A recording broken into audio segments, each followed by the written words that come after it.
बालेन्द्र शाह नेपालको सार्वभौम सत्ता र राजकीय सत्ता नेपालको सार्वभौम सत्ता र राजकीय सत्ता नेपाली जनतामा निहित रहेको नेपाली जनतामा निहित रहेको नेपालको संविधान प्रति पूर्ण वफादार रही सत्यनिष्ठापूर्वक प्रतिज्ञा गर्दै ईश्वरको देश र जनताको नाममा शपथ लिन्छु कि प्रधानमन्त्री पदको जिम्मेवारी प्रचलित कानूनको पालना गरी मुलुक र जनताको भलो चिताई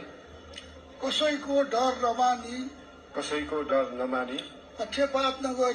पक्षपात नगरी पूर्वाग्रह वा खराब भावना नलिई ईमानदारीका साथ गर्नेछु र आफ्नो कर्तव्य पालनको सिलसिलामा आफूलाई जानकारीमा आएको कुरा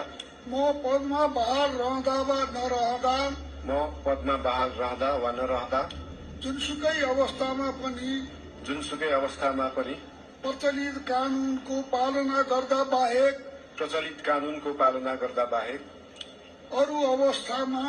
अरू अवस्थामा कुनै किसिमबाट पनि प्रकट वा संकेत गर्ने छैन। धन्यवाद।